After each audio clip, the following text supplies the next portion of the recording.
La feuille de route tracée dès l'entame de la gouvernance de Patrice Talon annonce les couleurs.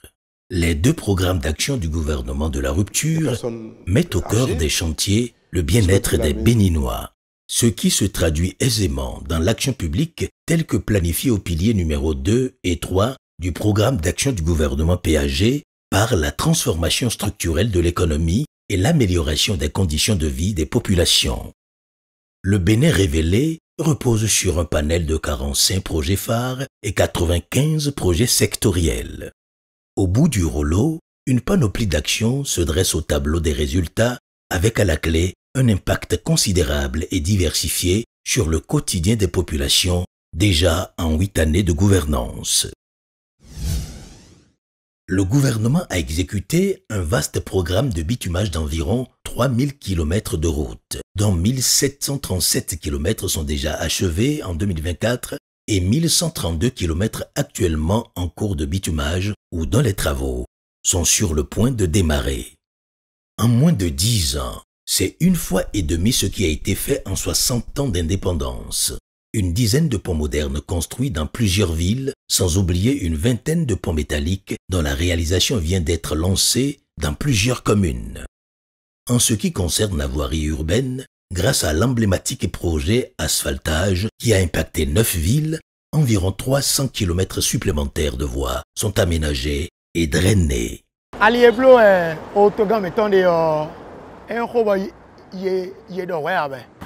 O keke si an li ojin le didi so mo abron cha zimi do e wa so tambo ende ko yin si mo we o e na le dogbe ni wu mo e la che ni bo akurun gbo to na ran nu mi town. Cette voie-là était dégradable. On ne pouvait même pas passer. En temps de pluie, on souffrait. Mais ces temps-ci, tout le monde circule en paix et vraiment, nous sommes très contents. C'est une voie vraiment praticable, bien faite, parfaite. Une telle infrastructure au Bénin, on n'en a jamais vu. C'est au temps de M. Talon. Personne ne peut passer entre Notre-Dame pour aller directement au carrefour prison civile. Il faut aller contourner. Aujourd'hui, tout est tracé, tout est réalisé et c'est beau. En termes de collecteurs, le Bénin sous Patrice Talon est passé de 19,6 km à 65,5 km, soit 50 km de plus. 35 bassins de réception des eaux ont été construits grâce au projet d'assainissement pluvial de Cotonou pour contrer les inondations alors qu'il n'en existait que 2 en 2016.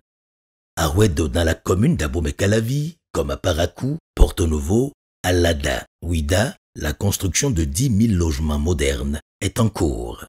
Une cité ministérielle est également en construction, de même que la cité administrative d'Abomey-Calavi, ainsi que des cités administratives départementales dans tous les chefs-lieux de département. Pour l'aménagement urbain, le pays est aujourd'hui à plus de 1,5 million de tonnes de déchets ménagers enlevés depuis la création de la Société de gestion des déchets et de la salubrité, SGDS, soit en tout 1170 dépotoirs sauvages éliminés dans les villes du Grand Nokoué et à Parakou. Aujourd'hui, le Bénin peut s'enorgueillir de compter plusieurs marchés urbains et régionaux modernes grâce au projet qui impacte 19 communes. La plupart de ces espaces marchands ont été déjà mis en service dans les grandes villes avec le confort, la salubrité et les commodités nécessaires. Il faut ajouter que la galerie marchande de Kourounou est en cours de finition, de même que le marché de gros à Abomey-Calavi. Je fais partie des anciennes du marché. Et comparativement au nouveau marché qu'on vient de nous construire, je trouve ça très très parfait. C'est bon, c'est confortable. Même la confiance est assurée ici. On ne peut pas se mentir. Il y a de cela 10 ans, le quartier n'était pas ce qu'il est aujourd'hui. On ne prenait pas un tronçon et puis on était dans une totale insécurité parce que la brousse était grande. On a bien quartier mais Gandhi, en sortant Gandhi, moi on a son moteur me garder Gandhi, le fil est bas il auto. Bon ils sont infilés bon nous quoi il auto ils ont voulu hier alors parler pour faire dessin façon. Donc assentiment est déjà quoi.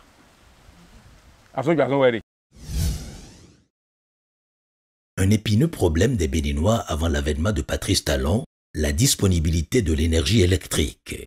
Mais de 2016 à 2023, le Bénin est passé de 0 MW à 182 MW de production propre. Ceci s'explique par la construction de la centrale électrique thermique de Maria-Gleta pour 127 MW, la réparation de 3 petites centrales à l'arrêt en 2016 pour 30 MW et la construction de la centrale solaire de 25 MW à Pobet dont la capacité est en train d'être portée à 115 MW. Le taux national d'électrification de 29% pour 125 localités électrifiées sur le réseau conventionnel en milieu rural auparavant est désormais de 35,2%, puis de 111,8% en milieu urbain avec 489 nouvelles localités électrifiées. On dénombre près de 50 000 nouveaux branchements grâce à la mesure sociale du gouvernement qui divise par 5 le prix du raccordement au réseau de la SB2E, qui est ainsi passé de 99 000 à 20 000 francs CFA. Nous remercions les autorités pour leurs efforts parce qu'il n'y a plus de coupure de courant. Et les quelques coupures de courant qu'il y a, ça revient juste quelques minutes après. Ça nous permet aussi de plus travailler. En ce qui concerne la ressource en eau, le taux de couverture nationale s'établit aujourd'hui à 80%. Et rien qu'entre 2021 et 2023, près de 800 villages ont été équipés de systèmes d'adduction d'eau potable multivillages, soit plus du double de ce qui existait. Des habitants des zones qui n'ont jamais eu d'eau potable et celles qui n'en recevaient plus, où ce liquide de vie est devenu une denrée rare, sont les plus impactés par ces actions. Le gouvernement a travaillé dès 2016 à asseoir un cadre qui facilite l'insertion des jeunes diplômés ou non, scolarisés ou non, dans un dispositif qui permet d'avoir de l'emploi ou d'entreprendre. Conçu pour impacter 25 000 jeunes à terme dans l'emploi salarié, le dispositif Azoli a inséré 10 000 jeunes en stage d'apprentissage de 3 à 6 mois dans plusieurs entreprises sur toute l'étendue du territoire. Azoli a changé beaucoup de choses dans ma vie. Primo, je sais faire maintenant quelque chose. Quand on dit, tu sais faire quoi? Je peux dire, je peux te faire une installation solaire, je peux te faire une maintenance. Ça, c'est une grande chose, pardon, que je n'ai même pas les mots pour l'exprimer. Je peux faire beaucoup de choses en ce qui concerne l'installation panneaux solaires. Je remercie sincèrement les acteurs qui ont initié d'abord ce projet. Par le biais du programme spécial d'insertion dans l'emploi, PSIE, 4 000 jeunes diplômés ont déjà été déployés dans environ 1500 entreprises réparties dans 55 communes du Bénin. Au total, 10 000 autres jeunes auront ainsi leur premier emploi d'ici 2026. C'est grâce au PSIE que je mange puisque, bon, bien vrai, j'ai eu à travailler d'autre part, mais pas en fonction publique ou semi-publique, ni professionnelle. Des PME sont désormais bénéficiaires d'un appui structuré de l'État en plus de la mise en place de l'Agence de développement des petites et moyennes entreprises, ADPME. Le gouvernement a également mis en place le Fonds de développement de l'artisanat qui a impacté de 2021 à 2023 plus de 1800 artisans répartis dans 61 communes à travers des programmes de formation. Dans le sous-secteur de l'agriculture, le Bénin repousse considérablement ses limites et bat des records dans la région. On note un bond extraordinaire dans la production moyenne annuelle de coton-graines qui s'établit à 641 000 tonnes, soit une multiplication de 2,5 fois des performances antérieures, avec un pic de 766 273 tonnes en 2021, faisant du Bénin, et ce, pendant plusieurs années, le premier producteur africain. 187 000 tonnes pour la production de noix de cajou en 2023, soit un accroissement de 105% et plus de 1,7 million de tonnes de maïs, soit 34% d'amélioration. Quant au palmier à huile, avec 720 000 unités en 2015, le nombre de graines produites pour servir de semences est passé à 2,2 millions en 2023. Pour le compte de l'année 2022, le riz est porté à 525 000 tonnes de paddy, soit 2,5 fois plus que le passé. La production du soja triple avec près de 422 000 tonnes. Le rendement de l'anacarde est passé de 322 000 kg par hectare en 2016 à 431 000 kg par hectare. La production d'ananas, elle, a atteint 470 000 tonnes, soit un accroissement de 93% par rapport à la situation d'avant 2016. Tout était politisé avant, mais aujourd'hui, c'est réel. Si vous êtes dans le domaine, vous bénéficiez des apports du gouvernement, on vous suit. Et puis, le producteur est à l'aise quand même aujourd'hui par rapport aux années précédentes, cette gouvernance.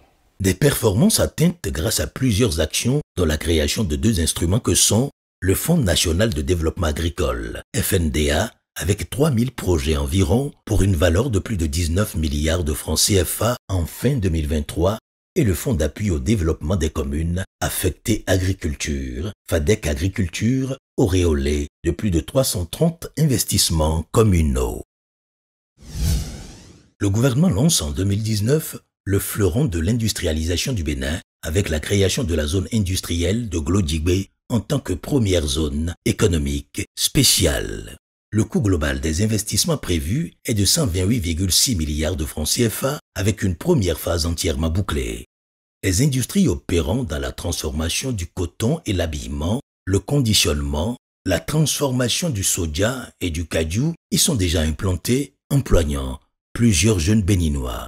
De la GDZ sont déjà sortis des vêtements made in Bénin, fabriqués et exportés sur le marché international, même pour le compte de grandes marques bien réputées. Comme dit le professeur Olo, si ton ennemi fait bien, tu dis il fait bien. Si de Cotonou j'ai fait coteau pavé, lui il a mis du goudron, j'ai dit c'est bien mon petit. À mon avis, au fond, ce que tout pays doit faire, c'est transformer sa richesse sur place. Alors c'est ce que nous avons essayé de faire ici, avec évidemment, on peut dire, notre coton. Le numérique est resté au cœur de toutes les actions du gouvernement depuis 2016.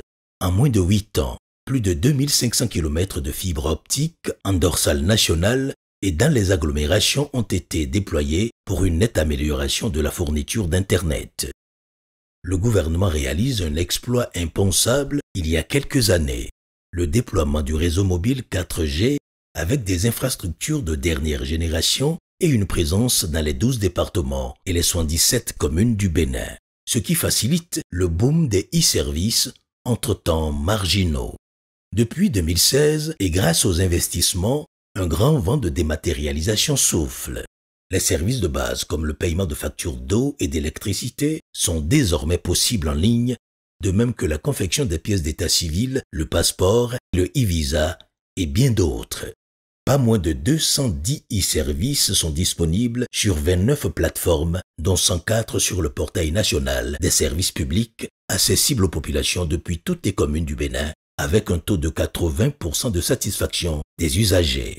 Le data center aujourd'hui que le Bénin dispose fait partie de l'autonomie de notre pays à héberger ses données, à héberger ses applications, à héberger et stocker tout ce qui est comme information, ce qui nous permet d'avoir une sécurité et le contrôle de tout ce que nous faisons. Les télécommunications publiques reprennent vie avec la SBIN, la branche mobile lancée sous la marque Celtis. Des points de présence de la fibre optique ont été mis en place dans 59 communes. La pénétration large bande mobile 3G et 4G d'un taux de 19% en 2015 est passée à 56,47% en 2023. La télévision numérique terrestre prend totalement corps avec une réforme profonde de l'audiovisuel du service public. Contrairement à la perte des ressources dédiées au microcrédit qui prévalait avec de faux frais et des intermédiaires, le montant de crédit est passé de 30 000 à 50 000 francs CFA et de 50 000 à 100 000 francs CFA. Le taux d'intérêt de 5% sur 6 mois est ramené à 4% avec plus de 650 000 bénéficiaires en 2024, dont 84% de femmes. Des avantages évidents sont notés comme l'établissement du CIP et la formation sur l'éducation financière. Le gouvernement met aujourd'hui 12 milliards de francs CFA en moyenne par an dans la cagnotte du microcrédit, ce qui fait du Bénin le premier en matière d'inclusion financière dans l'UEMOA. Pour le compte de la protection sociale, 150 000 enfants ont bénéficié de services et prestations intégrées et de réinsertion. Le gouvernement a créé des centres d'accueil et de transit d'enfants 4 à Cotonou, à Lada et à Kandi qui ont hébergé, pris en charge et réinséré plus de 1000 enfants.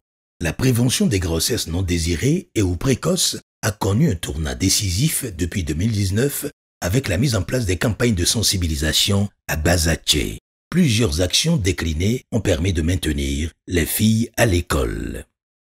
Le Bénin a connu de réelles avancées en matière de protection des droits des personnes handicapées, avec la promulgation en 2017 de la loi portant protection et promotion des personnes handicapées. Entre 2018 et 2023, plus de 50 000 personnes handicapées, enfants et adultes, ont bénéficié d'interventions chirurgicales, d'aides techniques et des bourses et aides universitaires, des aides sociales annuelles de 100 000 francs CFA spécialement accordées à 375 étudiants handicapés pour la poursuite de leurs études universitaires. Aujourd'hui, dans les concours de la fonction publique, les personnes handicapées ont commencé par bénéficier du quota de 5% qui leur est accordé. En 2024, 1 million de pauvres extrêmes ont reçu gratuitement leur carte d'identité biométrique, pièce essentielle pour bénéficier gratuitement de soins de santé grâce à la composante assurance maladie universelle du projet ARCHE. Si on diagnostique aux privilégiés de l'État qui souffrent du paludisme, les médicaments qui vont accompagner la prise en charge pour qu'ils puissent guérir de ce paludisme vont lui être administrés gratuitement. ARCHE qui, dans son volet formation, a déjà impacté des milliers d'artisans dans 15 corps de métiers utilitaires dans 8 communes pilotes. Le président Patrice Talon a accordé une attention particulière au secteur de la santé. Plus de grèves, d'absentéisme ou de fraude dans les hôpitaux publics. L'offre de soins est désormais disponible en permanence. La qualité de cette offre est également meilleure avec la mise en place d'une unité d'IRM et un nouveau scanner moderne de grande capacité au CNHU Hubert Koutoukou Maga. Le gouvernement a équipé le CHUD Borgou de Parakou d'un scanner moderne de grande capacité. Une commande d'un scanner de même qualité vient d'être lancée pour le CHUD Ouémé et Zou. Le secteur de la santé a bénéficié d'un recrutement massif et inédit en 8 ans. 2753 professionnels de la santé, dont 471 médecins, 984 infirmiers et 445 sages-femmes, recrutés et déployés. Plusieurs hôpitaux à Ouida, Lokossa, Malonville, Djougou et Abomey ont été équipés en appareils de radiographie. Le gouvernement a acquis aussi plus de 500 échographes multifonctions répartis dans près de 1000 hôpitaux et centres de santé. De 2016 à 2020, plus de 40 ambulances ont été acquises et tout récemment, 188 ambulances en septembre 2024 pour renforcer le système de référence des malades. Des médecins experts, des chirurgiens, des cardiologues, des chirurgiens cardiothoraciques viennent pour pouvoir faire des missions foraines au CNHU. Pour la première fois dans notre histoire, on a pu faire des chirurgies à cœur ouvert.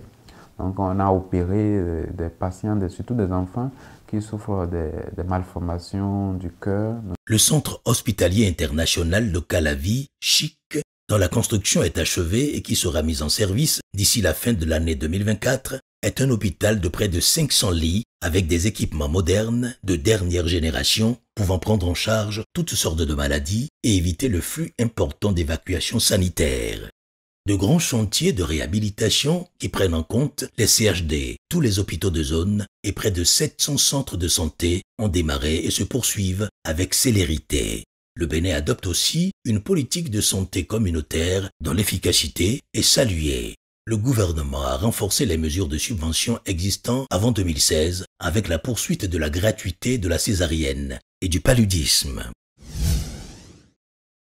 À l'école, de grandes infrastructures complètent les réformes visant l'amélioration de la gouvernance du sous-secteur de l'éducation, dont l'encadrement du droit de grève. Le gouvernement a construit et équipé 8000 salles de classe, puis réhabilité 3000 autres à la maternelle et au primaire. Ces efforts sont couronnés par un taux de réussite au CEP de 81,23% en 2023 contre seulement 41,98% en 2016. De l'inédit dans l'amélioration scolaire. Environ 1 300 000 écoliers ont un repas chaud dans plus de 80% des écoles primaires publiques du premier au dernier jour de l'année scolaire. Le taux de rétention dans le système éducatif s'est fortement amélioré. L'État distribue aux écoliers du CI et CP chaque année au moins 2 200 000 cahiers d'activités de français et de mathématiques. Au secondaire, près de 1000 nouvelles infrastructures comprenant salles de classe, blocs administratifs, laboratoires et blocs de latrines ont été réalisées. Pour ce qui relève de la gratuité des frais de scolarité des filles, la phase pilote de l'extension de cette gratuité aux filles du second cycle dans 20 communes réparties dans les 12 départements a démarré depuis 2023. Il convient de relever le recrutement de 18 000 aspirants au métier d'enseignant dans toutes les communes avec une amélioration constante des conditions de vie de travail. Ils bénéficient aujourd'hui de plusieurs privilèges. Rémunération 12 mois sur 12, assurance maladie, congé de maternité, prime mensuelle de 20 000 francs CFA par aspirant, scolarité gratuite pour les enfants. À noter aussi que le gouvernement a recruté 2 733 enseignants contractuels de l'État au profit de l'enseignement secondaire. Le sous-secteur connaît la création d'une école du numérique avec une incitation des apprenants à l'enseignement et à la formation technique et professionnelle. L'initiation de cette réforme, la réforme des sciences, qui oblige aujourd'hui les apprenants de notre pays, le Bénin, à pouvoir tous faire les mathématiques et la physique en classe de 3e, à ne plus choisir entre le modèle long et le modèle court. Beaucoup l'ont critiqué, mais pour moi, c'est une très belle décision parce qu'un pays qui aspire au développement technologique, en fait, doit pouvoir disposer d'un vivier de cadres scientifiques et technicistes. Au supérieur, il a été procédé à la réduction du temps de traitement des dossiers des allocations universitaires aux étudiants après que le gouvernement a débloqué 15 milliards de francs CFA pour apurer les arriérés en 2018. Le délai de traitement passe de 8 mois à 1 mois et le paiement des allocations est aligné sur le paiement mensuel des salaires. L'université pacifiée, le secteur privé associé aux œuvres sociales pour plus de rendement, puis l'État qui met en place une ligne budgétaire d'un montant de 20 millions de francs CFA par université et par an pour les activités sportives et culturelles. Au plan académique, la mise en place d'une plateforme pour l'inscription au fichier national des aspirants au métier d'enseignant du supérieur réorganise le système de cooptation qui prévalait dans le recrutement d'enseignants dans le passé.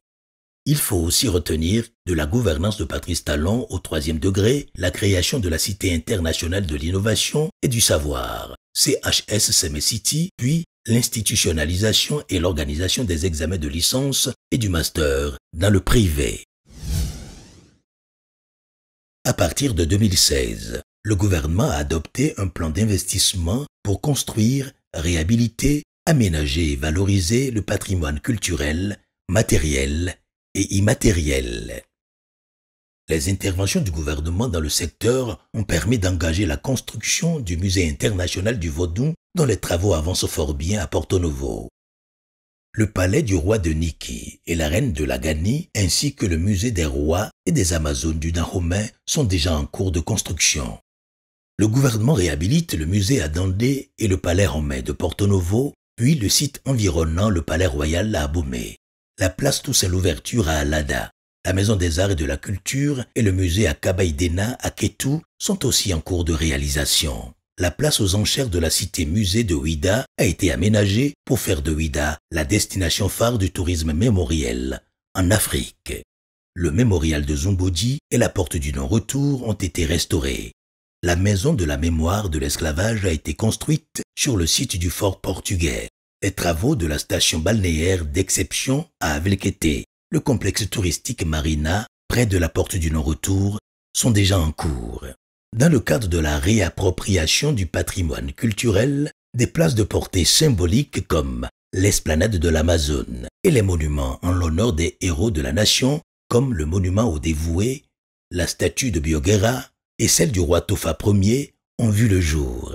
Le chef de l'État a forcé l'admiration des Béninois et de toute la population de la planète avec le retour des 26 biens culturels spoliés pendant la colonisation. Des programmes de classes culturelles et sportives ont été mis en place pour préparer la relève dans ces domaines. Des 88 classes sportives ouvertes sur toute l'étendue du territoire national, découvrons pleinement les réalisations dans le domaine des sports. Le gouvernement a doté 22 communes de stades, comportant un terrain de football, une piste d'athlétisme, des aires de handball, basketball, de volleyball, une aire de lancer de poids, une tribune de 3000 places, dont 1000 couvertes, un bloc administratif, un logement des encadreurs.